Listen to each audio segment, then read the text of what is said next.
17 years ago, 60 Minutes first examined the so-called French paradox, which suggested that the French, despite a high-fat diet and high consumption of wine, had a remarkably low incidence of heart disease compared with Americans. Most researchers agreed that there was something in the wine that offered protection. And a few years later, even the highly cautious federal dietary guidelines say that moderate consumption of red wine can be beneficial.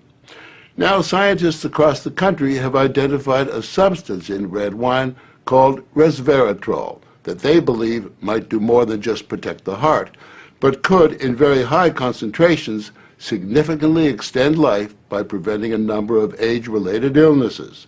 If they're right, we all may soon be taking a pill that could give us an extra decade or two of healthy old age. If the promise holds true, I think this has the chance to change healthcare.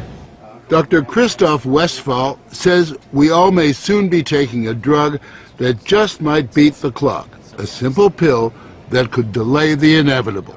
Our goal is to prevent and forestall many of the diseases that strike us as we reach 50, 60, and 70, all with one pill. What you're suggesting is that it's some kind of rejuvenation drug that turns a 70-year-old into a 35-year-old. That might be pretty hard to do, but I think if we're on a train heading one direction, we can slow down that train. I think we can slow down these genes that control the aging process.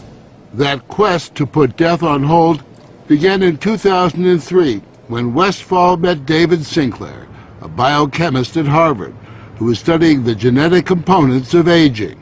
5 years ago, I met David, and he had shown that you could extend lifespan in yeast. That's pretty exciting. Now, if you happen to be a yeast, it's very exciting. Yeasts are one thing, human beings are more complicated. So Sinclair focused on a gene present in almost all life forms, the sirtuin gene. It's normally inactive, but when it is active, Sinclair believes it triggers a survival mechanism that extends life. Convinced that something in nature could activate that gene, Sinclair randomly tested thousands of compounds. And bingo, he got a hit, resveratrol. When I Googled this resveratrol, I was shocked to find that red wine was the top hit. Red wine is brimming with resveratrol. It's found in high concentration in the skin of the grape and seems to play a role in protecting it from invading bacteria and fungi. Were you aware of the research into red wine that it offered certain health benefits? Oh, sure. I mean, that's why I almost fell off my chair when the link was made, and I thought that this was a potential explanation for the benefits of red wine.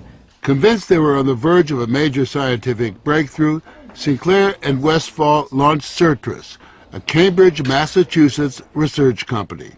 They, along with a handful of other cutting-edge biotech companies, are developing resveratrol-based drugs that they believe zero in on the longevity gene. The important news here is not that we found something in red wine. The important thing is that we passed a milestone where we can now make drugs based on this knowledge and potentially slow down aging itself. Everyone from plastic surgeons to your friendly snake oil salesman have been promising a ticket